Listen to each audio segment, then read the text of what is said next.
Reading in bed. He lurked in the shadows, waiting and hoping she wouldn't take a different route. This was her usual room. He knew that.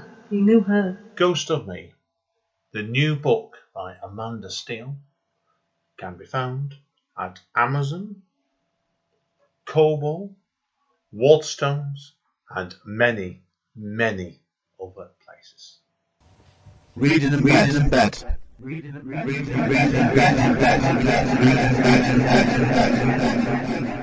Well, Amanda, it's episode 27. Yeah, it's gone fast. Yeah, now, who are we? Reading in bed. And who are you? I'm Amanda Steele. I'm Andy Ann.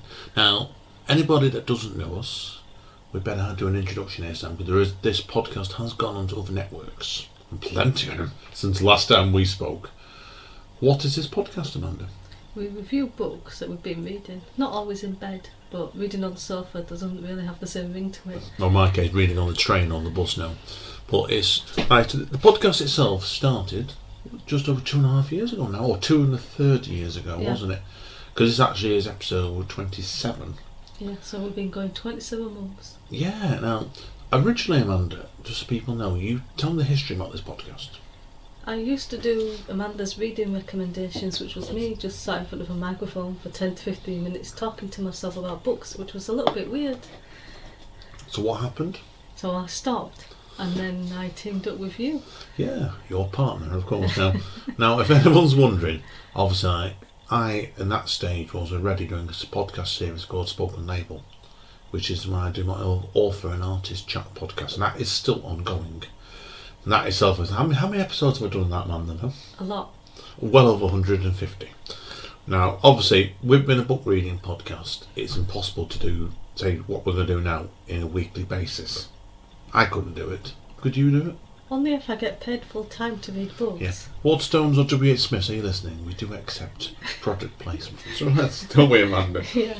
Now, again, like I said, if anybody doesn't know us, because we're having to do an introduction today with all the extra networks, now pick this podcast up, is like we usually do somewhere in the vicinity of 3 to 6 books every month, don't we? Yeah, between us, not each. Not each. Oh, good grief. Oh, my good grief. I don't want to think about that. Now, sometimes it's kind of always reading the same book. I know for next month we've got at least one book planned that we're both going to be reading, haven't we? Yeah. This month it's going to be 3 separate books. And we also do, before we actually start reviewing the first of the books, we do have news. So you can see what we're up to as writers ourselves. Ladies first. Okay, so I have a book that's been out for almost 2 weeks now, and it's called Ghost of Me. Yes. It's had 2 5-star reviews so far, so people must like it. Yeah, anyone who's listened to this podcast, you'll notice this spooky little trailer at the beginning of this podcast. That is Man's book. I've read part of it, it's excellent. Yeah, I wouldn't just say that, Amanda, would I? So buy it so I don't have to eat beans. No, you can eat more beans, right? Now, what other news have you got, Amanda? Because there is other news, isn't there? Yeah, for people in the UK, I'm doing the charity edition of the magazine that I do, called Printed Words. And we've extended that into a charity anthology for Macmillan. Yeah, we've had 5 submissions on already, haven't we? Yeah. Oh, very good, for some exceptionally good stuff as well. Now, also, Amanda, we've also both me and you cropped up in an anthology, haven't we? Yeah, Nano Nightmares. Yeah, Nano Nightmares, which you can pick up on Amazon quite easily, is 2-sentence horror stories. Oh, pardon me there. Yeah, but like I said, that was good fun, right? I've never done anything like that before. Yeah, I've got a copy of the book. I've read up to page 80 so far. I've really enjoyed it. There's a lot of really good authors in there. And then there's me. And there's me. Now, haven't you got a short story in another anthology as well? I have a short story in an anthology called The Hollow.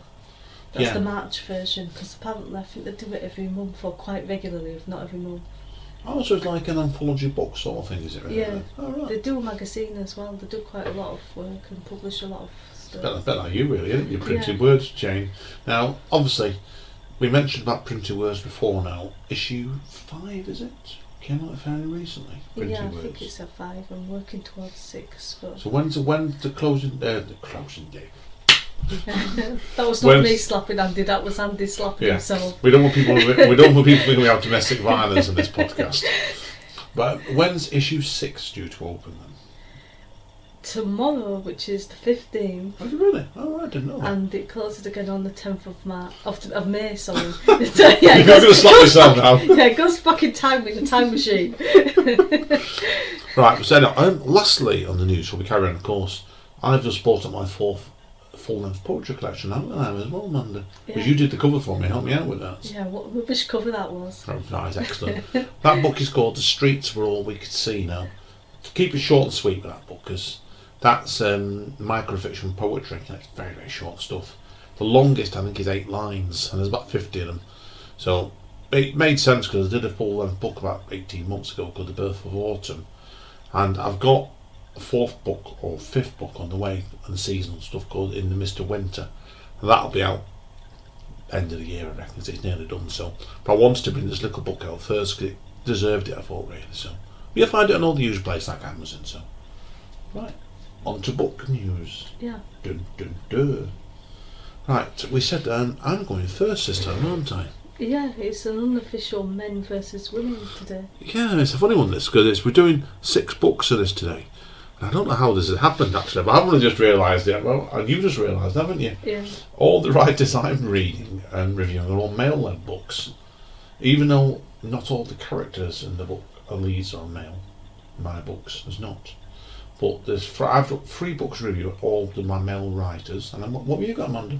3 books all by female writers. It's a bit bizarre, really, isn't it? So, now, okay, right, I'm going to go first. So, Amanda, what do you want me to tell you? What the book's called to start with. Okay, the book is called Why the Whales Came. And it's by a writer called Michael, and I can't remember my own handwriting there, Michael Morpurgo. I might have pronounced that wrong. Yeah. Okay, what do you want me to tell you? The blurb? Okay, right, the book is by the author. It's voiced out of a book called The War Horse, which is done in a pretty successful play. I think it's I don't know if it's out of the film, actually. But it's out in a play and a book, definitely. So, and the blurb for this book is: the Birdman puts spells on people. We mustn't talk to him. We're not supposed to. Gracie and Daniel have been warned to stay away from the mad Birdman, but the message in the sand tells them the Birdman isn't what he seems. Then they get lost in the fog and stranded on Sampson Island. Should they believe the Birdman's story that the island is cursed?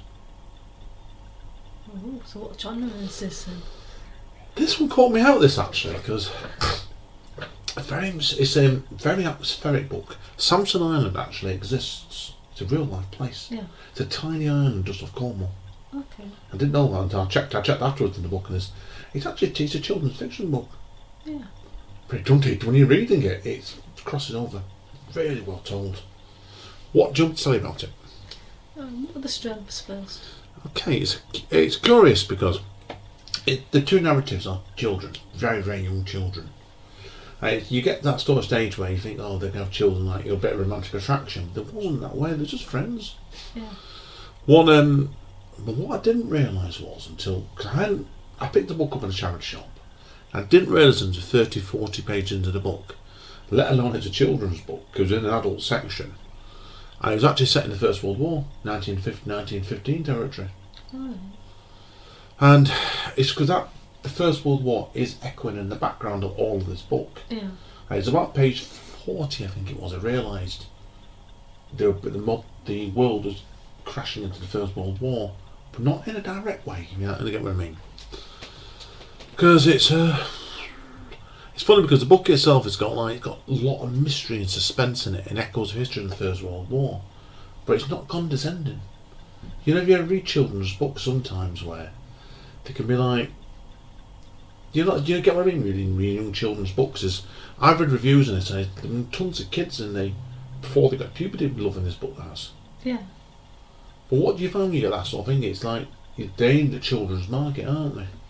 Yeah, I think a good children's book is aimed at both children and adults, like Harry Potter. This crossed over immediately because it's a lot of emotions in this book, and it's quite haunting in a way, not in a simplistic way, in a way that's accessible to all of them. Because Gracie and Daniel, the 2 kids in it, they're only very, very young, but they're courageous, the courage to show, trying to help that Birdman character out when they realise what he is. His main ways, it's fascinating because they're in a lot of ways more mature than the adults around them. Yeah. It's a bit weird, it's a bit weird in some ways, isn't it? So is there anything you didn't like about the book? I've got plenty more, I've got a few more I want to go into about the book actually, I know that I like. No, a lot I like. Oh, right, okay. Not Sorry, I'm used to you being critical. But what was good about his book was there was a lot of great characters beyond the two children. There was like the Birdman was a mysterious and very sad character. Very tragic his character really was. But the mother, Gracie's mother, she had a tremendous scene in the book because you've been in it in and out a bit. But I don't got to be careful what I say here. But there was a scene in it when she steps out of the shadows and confronts someone that's been very stupid. And not in a like overpowering, you stupid boy, not that sort of approach. No, comes on, made reasons to everybody. Which in some ways, you look back in those sort of times, men were men and women were women. Yeah. And that's why it was a curious scene, but it was a beautiful scene. Because she tackles the villagers when they're about to make a huge mistake with the whales. Yes, whales. I'm not going to mention anything more about whales. Don't ask me. No, well, Wales is in the title, isn't it? Yes, but you've got to read the book to understand why the significance. Okay. You asked me about weaknesses, weren't you? Yeah. Go on, ask me then. Go on, let it all out. Let it all out. Let it all out. Yeah, you're going to cut that bit out. No, I'm not. Right, well, there's only one thing I didn't really like about it, don't you? There was a twist coming at the end of it, and I don't want to give anything away. I felt that was a bit crap. But it's the market is aimed at. But the poeticness of, you know what I mean? The language in the book is beautiful. There's a mood in it, and I've had to forgive them because I wanted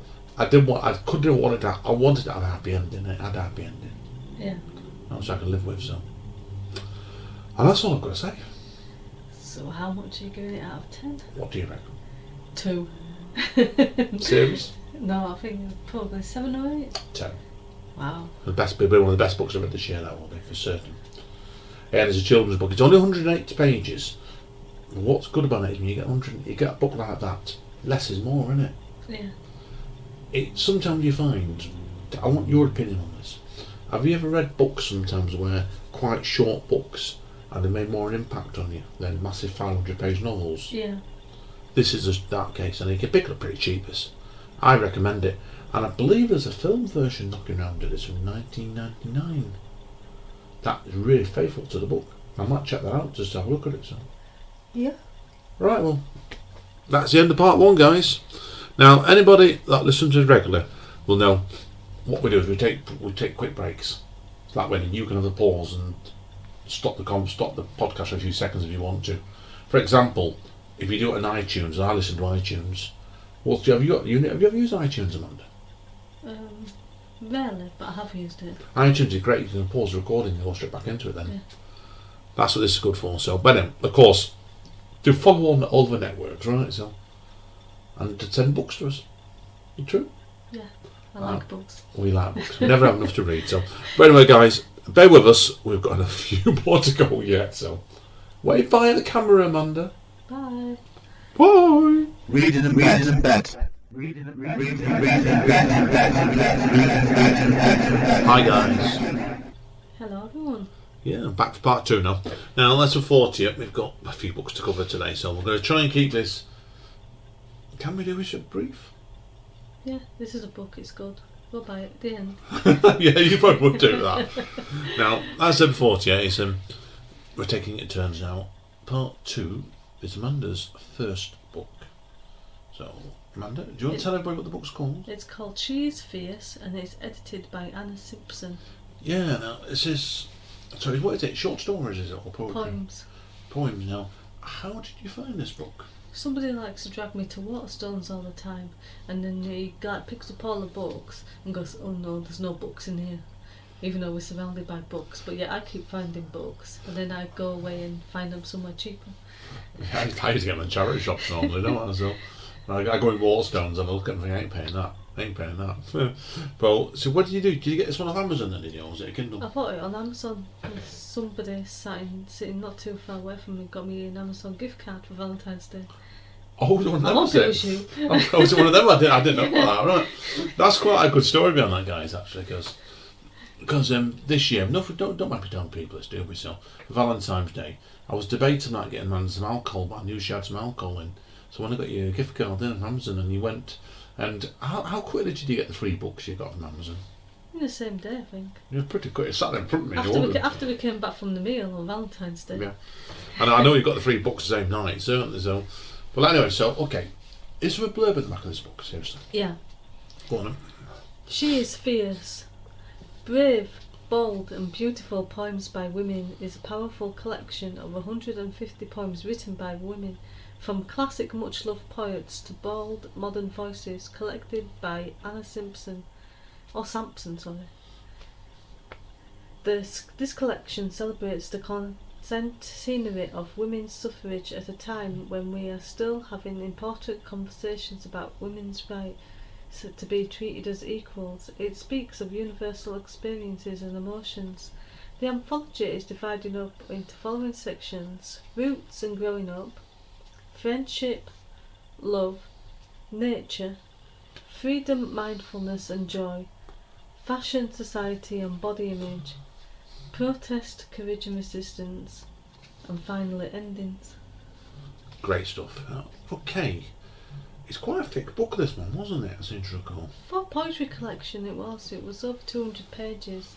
That's usually a lot for poetry. I think it was about 217 pages, and then the poems ended, and then there was a load of little bios, and I didn't really have any interest in reading loads of bios by that point, because it's a lot of bios to read, isn't it? Yeah, I think it is. It's always a danger to say with poetry books sometimes. You should keep it less is more, because what do you think? Do you think poetry books are best being shorter than novels, aren't they? Because it's a lot to take in. I think another book that we're both in, actually, what they should have done is maybe just add 1 or 2 line bio above the work, rather than putting big paragraph bios for everybody at the end. Yeah, I know the book you mean, yeah. Because it's a bit much then. I don't mind reading them as you go along, but then it's when they're all at the end of the book together and they're all a paragraph long, it's a bit much. Yeah. There's 150 people in the book. Yeah, it's a bit. It's unorthodox. Now, obviously, with this book, then, obviously, it's hard to mark when you talk about strengths and weaknesses, because it's such a big anthology of poetry. But was there anything that really stood out to you that you liked? There's a few. There was one that's called "Love Comes Back" by Hera Lindsay Bird. And it's love like Windows 95, and it says the greatest, most friendly use of Windows of them all. Those 4 little panes of light, like the stained glass of an ancient church, vibrating in the sunlight rubble of the 20th century. I thought that was an interesting way of describing love. Yeah, I like that. I do like that. Comparing it to Windows 95. That's a strange one, isn't it? Yeah, no, I'm getting completely And that. there's another one I could relate to a little bit, which you'll see why, which is called Among His Books by Edith Nesbit. And the bit I liked was books on the shelves and in the cupboard, books worthless and rare, books on the mantelpiece where everyone looks, books everywhere. Does that sound like anybody you know? Yeah, it does sound like somewhere I know. I'm living with her as well. So, now, is there anything else that you liked about this book? There were quite a few. I know I read some to you as I went along, and I was like, "Oh, what do you think of this? This is good." And was there anything you didn't really like about this book? I think with so many different life experiences, there's bound to be some you come across that you just think, well, I can't relate to that, or I don't really understand it. Yeah. No. With the blurb saying it speaks of universal experiences and emotions, I don't think it's always true for all the poems, because you're not going to understand everything, are you? No, the thing about the book is, not all the poems are modern as well. There's a very, very big mix and match there, isn't there? Yeah. You've got somewhere basically the thing that hundreds of years ago and stuff, and it's hard for you to relate to. And they're obviously aimed, the book is of the universal audience, isn't it? Yeah. I did like a mix of new and older poems though, because what they've done is normally all the books I've seen, you have the name of the person that's wrote it at the top, don't you? Yeah. But this was at the bottom, so I made the point of reading the poem first, deciding if I liked it, and then seeing who it was. And sometimes it was somebody who was quite, like, not even alive anymore in some cases, and then other times it was someone that's more known. Yeah, they used to try and do that sort of thing sometimes, to try and get people to look at the old and the new. So, Yeah. was there much poems in it that he didn't really like? Or was it more hits than misses? It's probably about half and half, I think. It's not that I didn't like it, it's just I didn't really understand it, or I thought, well, I can't really relate to that because I've not been through that. Yeah, no, I get you completely with it. So, it's one of those that's half and half, but it was at half and half that you think it was worth buying if people do. Yeah, definitely. If you like poems by women, then I'd buy it. So, is there anything else you need to say about the book before we mark it? Nothing, that's it. Okay, and what's your mark then for the second book? I'm giving it a 7 out of 10, so it's still a recommendation. Yeah, of course, anyone's wondering, guys, you're new to our podcast. Anything above a 7 out of 10, what is it, Amanda? A reading recommendation. Yeah, and what's it below? Don't bother. Yeah, burn it. Yeah, use firewood. No, we don't condone burning books. No, it's tempting sometimes, some books we've read, mind you, but that's a story for another day, isn't it? Yeah. Right, Amanda, is there anything else you need to say about the second book? No, that's it. Right, well, we're going to conclude part 2 then, guys. Hang around, because what's happening next, Amanda? We're going to another book, strangely enough. And evidently, Amanda's going about burning last books. You know what my third book's called? Or second book? I can understand the word fire, I can't understand It's the rest Into of the word. Fire. The question is, will this book be going into the fire? Probably not. Come We don't back. burn books. Come back, you'll find out in a minute. See you soon, guys. Wave, Bye. Amanda, bye. Reading in bed. Reading in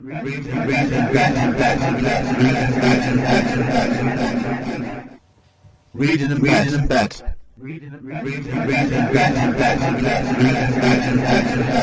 Welcome back to Reading in bed. episode 27 with And the end. and Amanda Steele.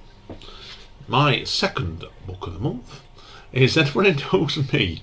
I've been driving you crackers of this series, Amanda, haven't I? Yeah. Yeah, because the book in question I'm going to be talking about is Greg Hutz's new book Into the Fire, which is book 5 of the Nowhere Man series.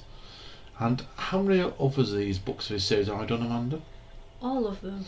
Yeah. And quite a few I've bought you for birthdays and Christmases in the past. Yeah. This one I got. I think I got a voucher of somebody for Christmas in this one that I did. I can't remember. Was somebody got me a gift card for Christmas and I bought it a gift card. I can't remember who it was. And it's been a pre-order because it didn't come out to the end of February, this book. So, right, Amanda, what do you want to know first? The blurb. Okay. Ready? Yeah. Evan Smock lives by his own code. As a boy, he was taken from a foster home to be raised and trained as an off-the-books government assassin codenamed Orphan X. Then he broke free to live in the shadows as the Nowhere Man, using his unique skills to help those in desperate need. But all good things come to an end. He'll take on his one last mission, then go on a high note. Clean, neat and tidy, just the way he likes it. And then he met Max Merriweather. Max hasn't got much of left to lose. Bad luck and trouble are seen off his marriage, his home and his career. On the face of it, he's the last guy I'd expect to be trusted with a deadly secret, which is exactly why his cousin gave him an envelope with the instruction: if anything ever happens to me, call the number inside. Now his cousin is dead, and Max's own chances of survival look bleak. On the run and stalked by death, he meets the one man who may save him, Ewan Smock. But with Max now under his protection, Ewan realises the forces ranged against him pose as daunting a threat as he's ever faced. He'll be lucky just to get through it alive. Mm-hmm. So is this the final one in the series, or there's going to be more? Is it just going to go on forever? Well, it's a funny one, this, because he signed a contract originally for 4 books. Yeah. Or 1 book, and it came 4. And the 4th book was he killed off the without giving spoilers away, he killed off the American president. Okay. So you think Totally bad, depending on who the president is in well, that book. it made rumour has it, then I'm not getting sued for this. Rumour has it that a certain president living at the moment, Clinton, the last one, did really corrupt presidents, and he killed him, right? But in case you got to that stage, then you're thinking, what the heck did they do next? Yeah. He's effectively Aliens invade. And he has to fight them all. He could have done that one, to be honest, like I said, but it's just. But what's been good about the series was each one of them's been quite different. Yeah. The first book, I can't remember use of the names. It was basically where he was city building his world up, and it was a bit slow. Then the second one, he got kidnapped and was on a boat under an alias for most of it until he was playing cat and mouse and you know, chained up. Third one was he got a teenage sidekick as a 16-year-old girl. Yeah. When the fourth one is fighting the president. So this one's done like what's interesting what this book is in? It starts off really is what should have been a fairly standard mission for him to retire on, but it wasn't, because like all of the other books have had one major baddie. Yeah.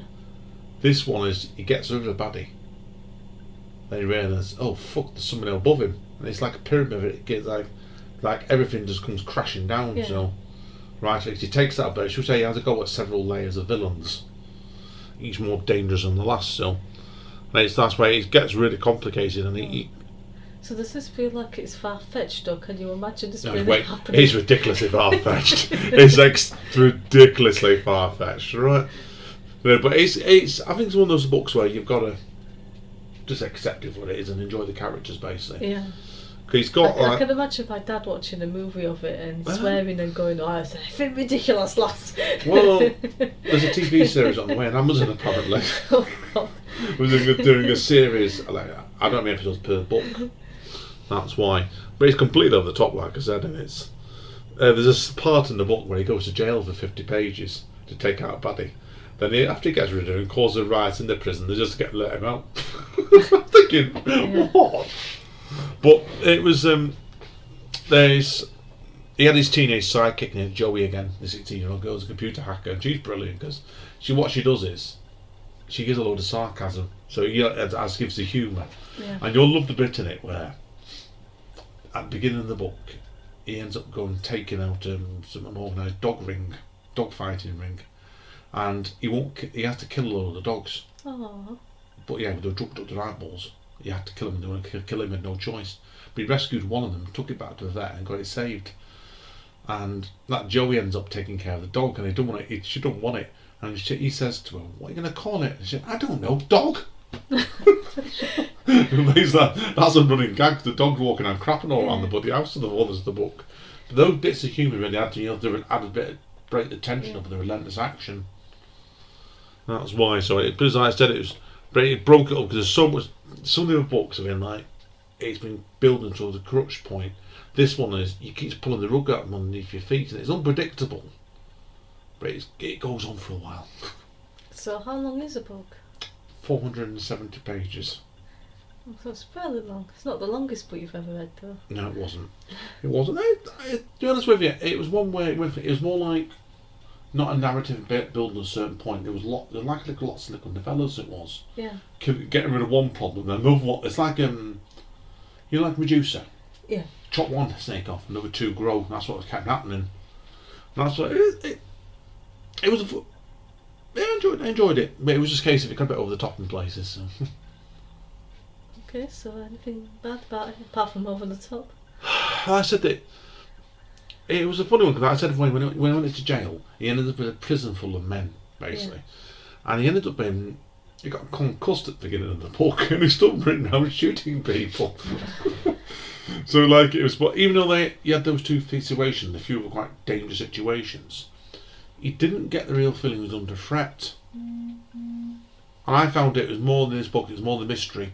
How he's going to get out of the situation. Does that make sense? Yeah. Perhaps, and I felt it was a bit overlong. 470 pages is a lot of reading, isn't it? So. Yeah. But would you believe I did it in a week? That's some going. It bloody was. I didn't mind too much.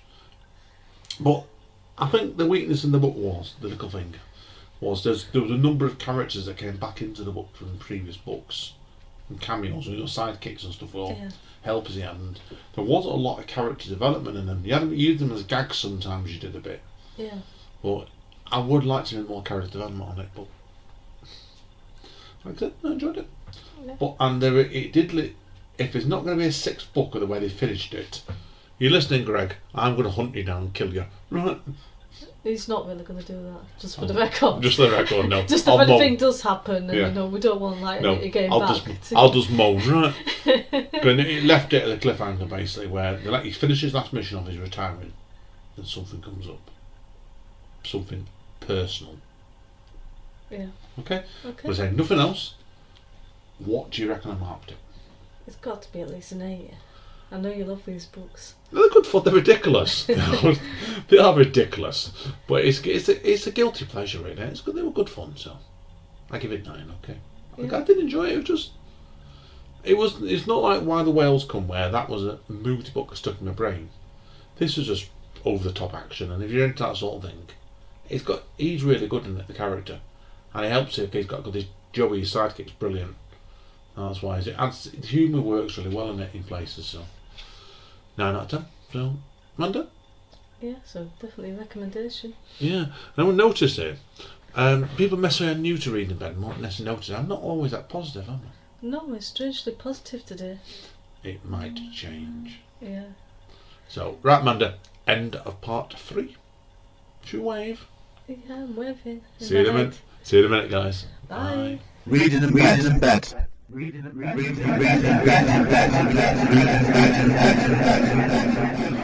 Hi, guys. Oh, blimey. Everyone's wondering why we're pausing there. We just had to take a break halfway through this, Amanda, didn't we? Yeah, to do a podcast in the middle of the podcast we were already doing. Yeah. Not reading in bed, this is a spoken label, so you'll be seeing there's a special coming up fairly soon, guys. Probably before this one, actually. But anyway, what are we on now, Amanda? We're on a book called The Moon Always Rising by Alice C. Earley. Okay. What is the book about? Okay, so here's the blurb. In 1998, Violet Elena Els Gordon thought the new century would find her married to a childhood soulmate, rejuvenating her family's Scottish Highlands estate and finally earning a managing director title at her investment bank. Maybe she'd even have the courage to discover why her estranged mother ran home to Italy 30 years earlier.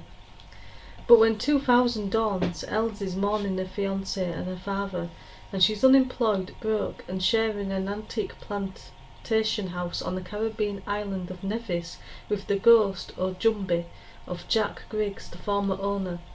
Jack's Jumbie wangles Els' help in making amends for wrongs committed during his Casanova life, and in exchange he appoints himself Cupid on behalf of a charter captain who's as skittish about vulnerability as Els. Meanwhile, Els lures her mother to Nevis in the hopes of unravelling the family secrets. But will the shocking truth set her free, or pull her fragile new happiness apart? A moving and lyrical novel that transports readers from lush tropics to rugged highlands and back again. The Moon Always Rising explores how the power of forgiveness can help even the most damaged person fix whatever is broken. Oof, that's a long blurb, isn't it? Yeah. What's that? Has that got the long blurb of the month award, is it? Yeah, I think so. Blimey. And how did you find out this book then? Okay, so I picked this up on Readsy because I'm a reviewer on there, and I'm sure I meant to click on a different book and I just realised too late, so I thought, oh well, this person's paid for a review, so I'm going to have to read it now. Yeah. I'm not a bad mouth the book because I don't not read it. But, and obviously we're not doing spoilers here, but it's not your sort of normal book, that really. Oh, I it don't definitely wasn't my sort of book. I'm sure I intended to click on a different book. Right, well, give us a strength then, Amanda. It wasn't badly written. I didn't notice any bad editing, which, winds me up. Oh, yeah. Anybody knows we do reading in bed, just a point for our new listeners. I'm the one that does moan about books and structuring lack of characters. And what do you have a go, Amanda? I've gone about editing and missing words. And spelling and... And there was a lot on this book that was in the strength side. I do like the ghost parts. They were my favourite bit of it. And they seem to serve a purpose of helping the main character come to terms with her own losses, because she's lost the love of her life and she's lost her father. It's not very cheerful. It doesn't sound like a bit of a comedy, really, doesn't it? So, no. Not. Yeah. And the character of Jack, who's a ghost, or a Jumbie as they call it, he was interesting as well, how he keeps popping up in her house and turns up naked at some point. It's a naked ghost. Oh, blimey. I mean, I say more. The question is, man, did he look like Kiefer Sutherland's ghost? I don't think he did. I think he was very old. Everyone's wondering why do I mention Kiefer Sutherland? Because I'm in love with Kiefer Sutherland, if he's listening. I think if Kiefer Sutherland's listeing, We've got an agreement, haven't we, that I'm allowed to have Kiefer if we ever meet. One night go goodbye, yeah. Yeah, not gonna happen. So anyway, Amanda, what else do you like about this book, seriously? Yeah, I found it interesting because I'm very morbid. That's true. And it's just the way the author presents the ideas about death and someone's final moments, and like all the different people in the place deal with it, and in some ways Els is grieving over him even though she's never met him when he was alive, but he lives in the house that she's bought. Cool. Okay, and what else do you need to say about this book then? It's hard to categorise. I know some people don't like it when you've got different genres and stuff and you don't know what to call it. Yeah, it does sound like it's a book where it's a genre book that's very hard to pin down. Yeah, there's like the ghost story, and then there's like an underlying love story and family drama, and just a bit of basically elements of everything in it. And do you think for that reason that it's a book that people should perhaps play with caution if you're not, you like books that are less genre based? I think if you like something straightforward and you like to be able to say this is a love story or this is a ghost story, then it's probably not for you. But if you don't mind it mixing all the genres up together. Yeah, straight away. So, okay, yeah. Is there anything else you need to add on the strengths or the weaknesses? It started off with Els being a really unsympathetic character, and she was a bit of a stuck-up cow, to be honest. And she had lots of money, and she seemed to give off the air that she was better than everybody else. But I think in some ways, because she's lost so much, she just kind of separated herself from everyone, and she came across as stuck-up, but she wasn't. And she developed during the book and became a bit softer and more likeable, without changing completely. Yeah, now with it been read is it hard to judge how long this book was? Did it seem like it was quite a lengthy book to go through? Well, on read you get a download, and I think it was about somewhere between 300 and 400 pages, so it was fairly long. It took me quite a while to get through it. And was there anything else about the book you didn't particularly like? Yeah, there was a few small things that stopped me from giving it a 10. Like, there's one where Els finds out something that's linked to her fear of water, and then she quickly seems to overcome it without any problems. So yeah, it seems like like now I know I can solve it, which I don't think it's really that easy. Yeah, no, I get you completely. It just sounds like it's a real problem. Yeah, that a bit unrealistic, that part then probably, wasn't it? So yeah. And then I still had a couple of unanswered questions at the end, but it could have ended anyway from page 250 to where it did end, because there were so many places where you thought this could be an ending, and then suddenly it's ended, and it's like, oh, well, what happened there then? Yeah, that's a bit odd, isn't it? So, yeah, getting completely, completely so. Right, okay, is there anything else you need to add about this? No, I think that's it. It's obviously not going to get a 10, but I'm right in guessing it's going to get a reasonably high mark, isn't it? It's going to be a recommendation. And what mark do you recommend then? I'm giving it an 8. I said before to you guys and girls, if we ever go above a 7, what is it, Amanda? It's a recommendation. So this is our, where's that, Amanda? It's our 4th recommendation of the month. I know. And the men are winning as well so far, which is unusual, because normally you give bad marks. Well, it's my turn next. What do you reckon's going to happen next then? Could all go falling apart. Well, all I'll say to that, guys, is hang around. Because we'll be back in a moment or two. Or shake of a dice, Amanda, innit? Yeah. See you soon, guys. Wave at the camera, Amanda. Bye. Bye. Reading in bed. Reading in bed.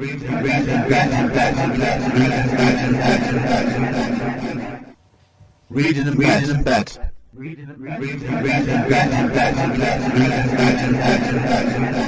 Bed, Part 5, Episode 27, with Amanda Steele and Andy M. It's my turn now for my 3rd book of the month. And if all people are wondering, it's been a funny month, this one, really, because I don't always read 3 novels in a month, Amanda, normally, do I? So no, sometimes we have a shared one.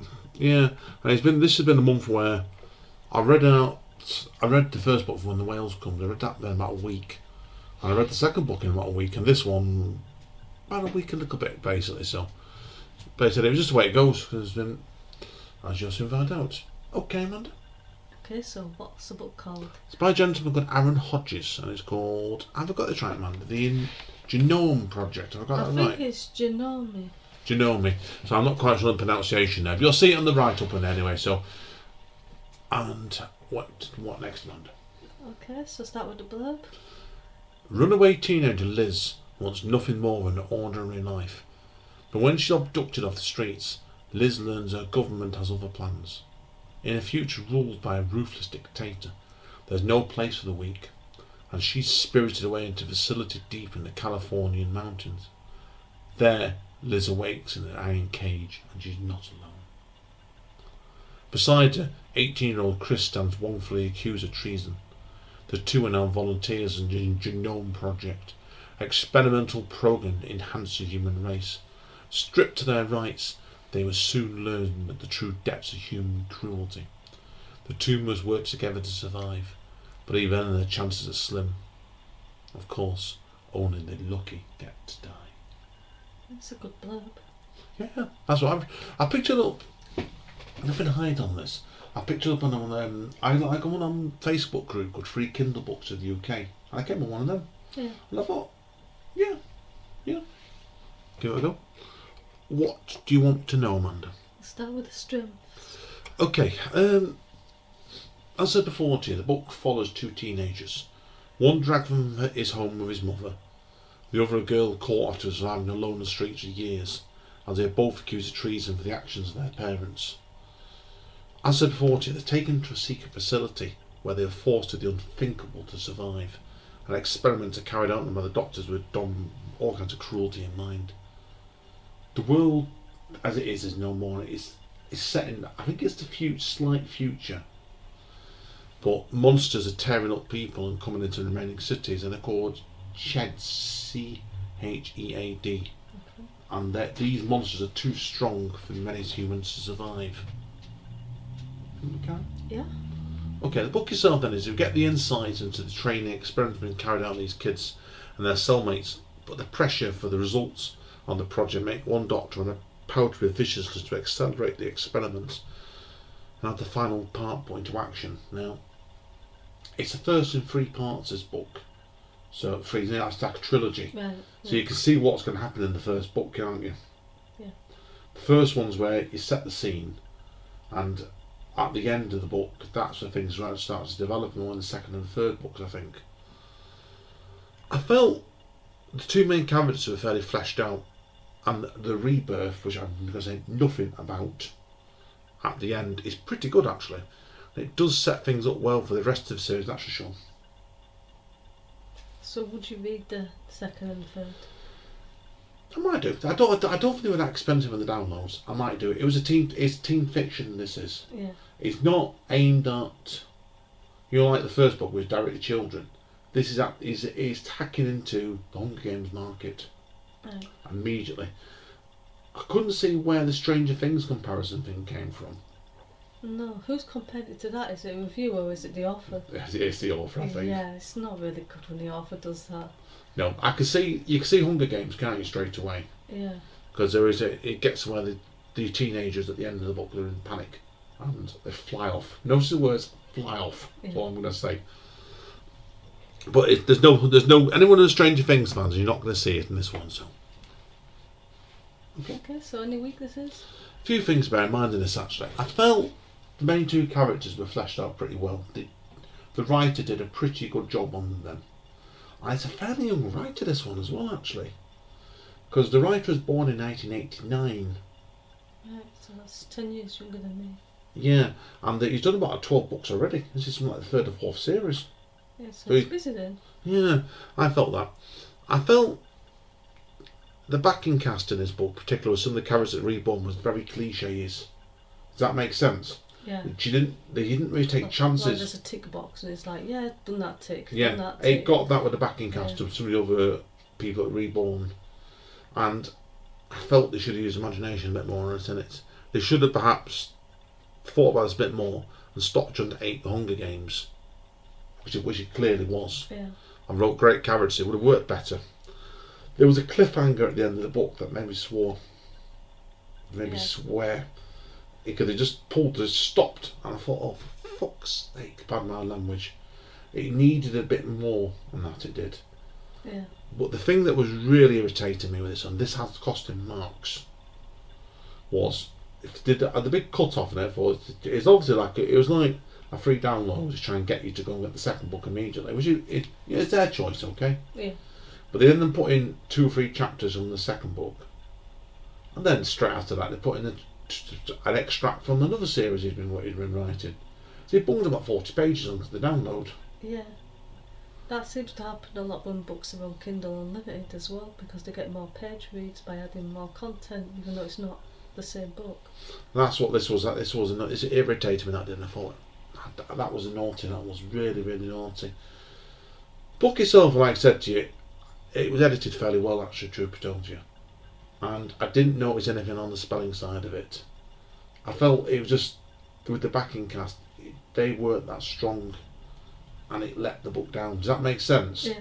The pacing of it was fine, and when they had the rebirth, which I'm not going to go into details on, that's 30 or 40 pages, was pretty good, and I thought to myself, I might go for the second book. I might go for it, yeah. But it was probably one of those ones where it took a bit to get going. And you know what I mean, the first book sometimes, if you do it as a free download, if people get to the end of it, and then you draw them in, don't you, by the end of it, and care for the characters. I felt they had it right there, actually, as well, so... But anyway. What does Amanda reckon I'll give this out of 10?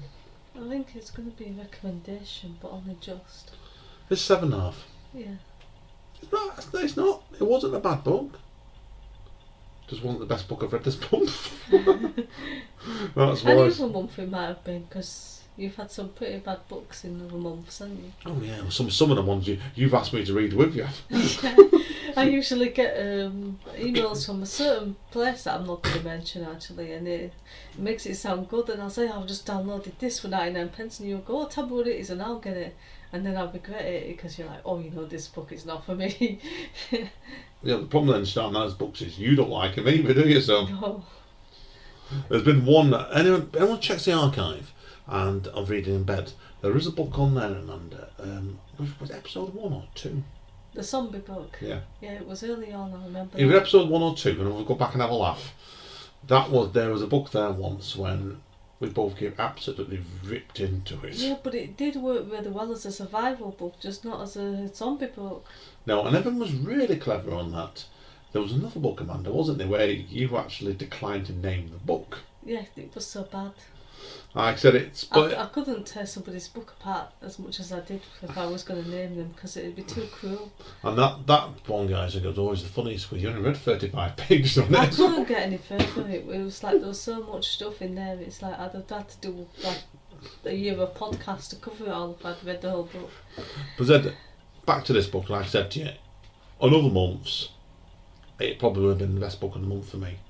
Well, no, it was a good book, just not a great book. Does that make sense? Yeah.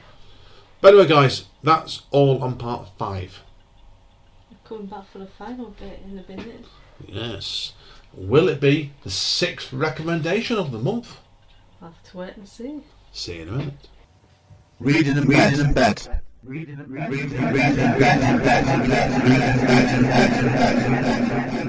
Hi, guys. Hello, everyone. Yes, part 6 now. It's been a fairly lengthy episode this today, Amanda, isn't it? Because it seems longer because Yeah. of the podcast in the podcast. yeah, podcast and podcast, and what we did this morning, it just shows you how busy we get sometimes, guys. Where because like anyone knows us, we do other podcasts, Amanda, don't we? Yeah. And we don't. It's not Usually plug. we do them one after the other, though, not inside each other. Oh yeah, like one I did by myself got spoken labour by interview writers, as I mentioned before. We did that one inside this, and I did another one this morning, and another one yesterday, and I've got one coming up tomorrow as well. So it's like a plus this on top of it, so it's busy times. Right, anyway, Amanda, right, we're going to find out now if this Amanda's last book of the month is on a recommendation. So what's the book called, Amanda? Okay, it's called You Let Me In, and it's by Camilla Bruce. How did you find out about this book then? This was on Pigeonhole. Oh, another one of your sites. Yeah. Right, okay, so when did this one come up then, Pigeonhole then? Oh, wait, I finished it maybe a week to 10 days ago. and I was reading it every day for 10 days because you get a different part Yeah. every day to read. Now, obviously explain to people, man, about pigeonholing, because obviously people don't know the site. Yeah, so authors sign up, they have to pay, I don't know how much because they wouldn't tell me how much when I applied for it, which is worrying really. Do you think in your case they saw your book and laughed at it?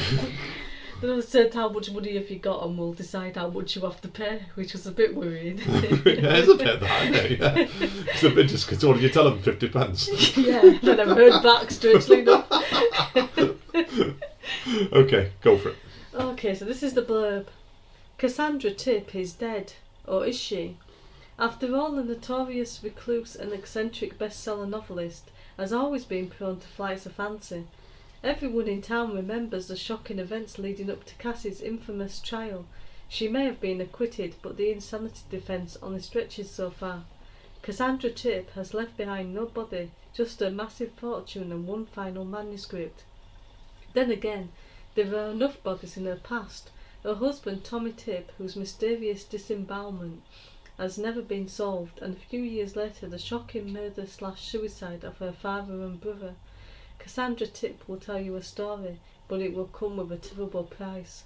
What really happened out there in the woods, and who was Cassie protecting all along? Read on, if you dare. Again, that's a very good blurb, that. Yeah, that's So what how got did me you feel about that? interested. Yeah, it's been a good month for us really, because obviously apart from your second book, which was a very long blurb, Yeah, the blurbs all been very good, haven't they, so far? yeah. It's been okay. So how did you feel when you read that blurb, and what grabbed you to this book? It sounded morbid enough to fulfil my curiosity. And everybody knows Amanda, morbid, and it tends to run natural you, doesn't it? Yeah. I wondered you growing up what your middle name to be Amanda Morbid Steele. Yeah, well, we've got an unofficial motto in one of the groups we go to, aren't we, where everyone seems morbid like us and it's grim but good. Oh yeah, completely. And that applies to it there. Yeah, So. that's probably why I fit in so well there. Oh yeah, completely. Now, tell people about what the strengths of this book are, Amanda. Okay, so I'm going to start off with a paragraph from the book. I think it's somewhere around the third chapter and it's got to be one of the best paragraphs I've read and I wish I'd written it. Oh yes. So, what is this to you, you may ask? This isn't the story you expected. You were expecting a repentant sinner's last confession. You were expecting me to cry on the page, admit my wrongdoings and beg your forgiveness. Instead you get this, childhood memories. I am sorry about that, sorry to disappoint, but the truth of it is, I cannot recall the world without Pepperman in it, and him being in it was the beginning of it all. We will get to the bodies eventually. Yeah, that last line there. We will get to the bodies eventually. That's quite interesting. It's like it's telling a novel itself in one paragraph, isn't it?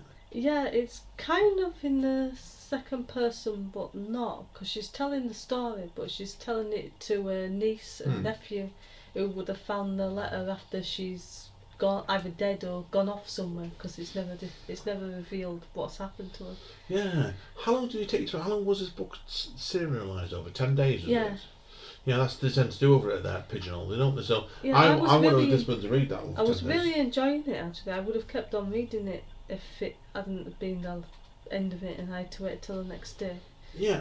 Because Just- it felt really short pieces. I don't know if it was or if it's just because I was enjoying it so much. Interesting point on Pigeonhole then, for you. You can explain this to people, obviously, before we touch on this book is, when you're doing the Pigeonhole in these sort of books, how was it the cliffhangers at the end of them? Were they all cliffhangered really well, were they? Yeah, not always major, but it definitely made you want to think, oh, what happens next, what happens next? But I know you've had books in there before now, and the cliffhangers haven't been as good, aren't they? So, No, there have been a few books very early on where I wondered if any of them were good, and it was really, you had to force yourself, and it seemed like the parts went on forever. yeah, this sounds like it was a very good sort of book for you, that one straight away, doesn't it? So, Yeah. oh, good stuff. Okie dokie then, so what else about this book do you like? Okay, so she's got this imaginary friend who might not be imaginary called Pepperman, and he's sort of, it's like the like fairies and things like that, but they're not like good fairies. Oh, yeah.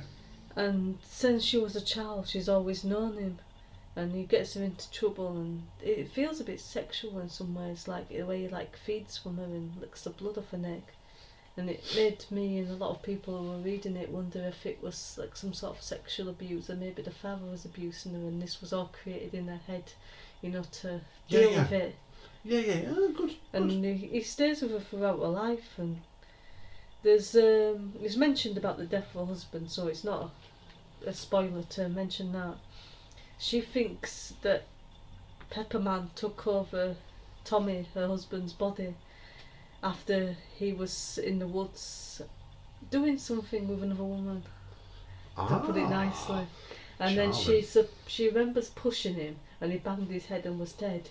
And then this imaginary friend, Pepperman, said to her that if they get him back to the place where the Fae are, they can bring him back to life. That doesn't work. So then he says, I could go into his body, but it disintegrated within about 10 years. So as far as she's concerned, that's what they do. And the whole time she's married to him, it's actually Pepperman inside Tommy Tip's body. I know, good stuff. And when he finally does die, his body just kind of disintegrates, and she chops it up. So obviously, to make a stew out of it, does she?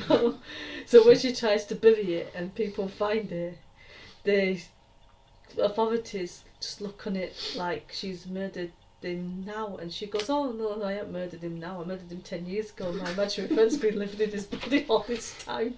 Which obviously doesn't go down that well. Amanda Morbid Steel strikes again there. Yeah. Did you write this book under an alias? I wish I had.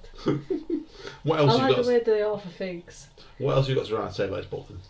Yeah, so I like the way it leaves you to your own conclusion, really, because there's like parts of it where you think, oh well, it must be real and there must be a Pepperman, but then you think, but maybe this bit that proves it, maybe she actually imagined that as well, because you've fully got her word for it.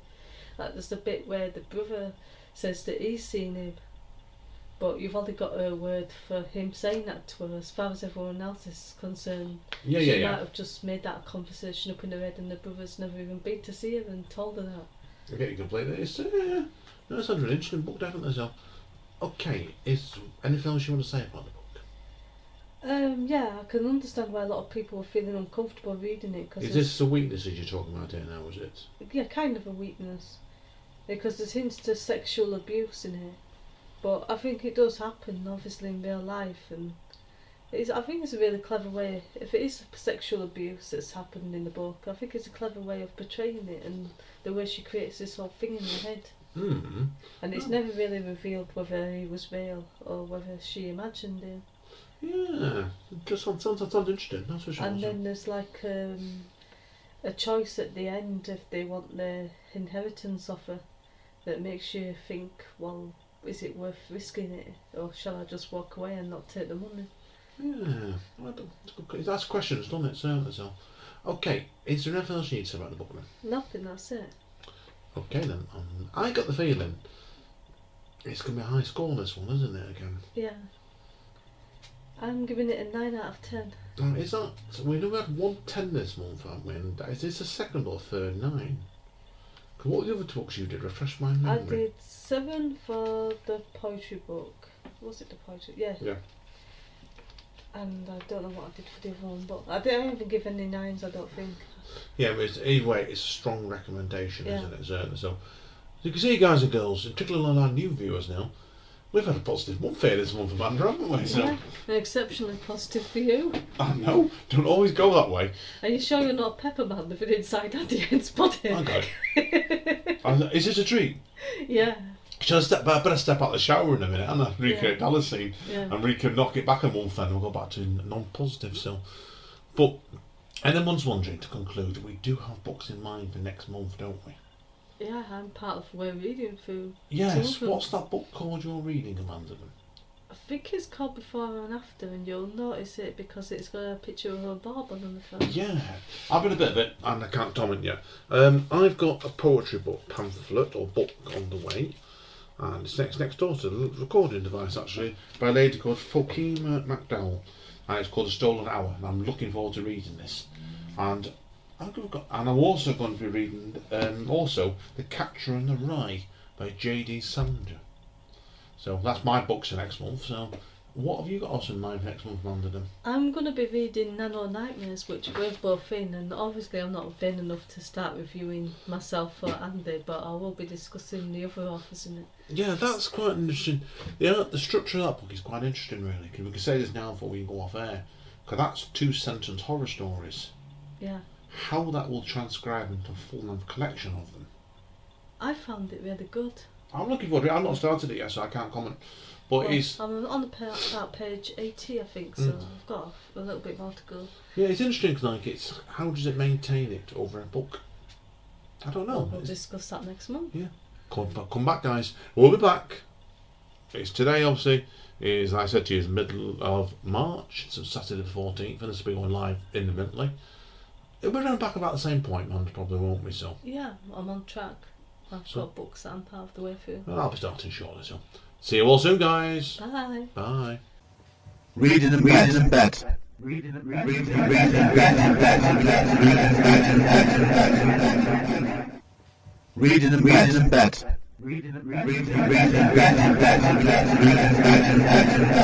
He lurked in the shadows, waiting and hoping she wouldn't take a different route. This was her usual room. He knew that. He knew her. He lurked in the shadows, waiting and hoping she wouldn't take a different route. This was her usual room. He knew that. He knew her. Ghost of Me, the new book by Amanda Steele, can be found at Amazon, Kobo, Waterstones, and many, many other places. Reading in bed. Reading in bed.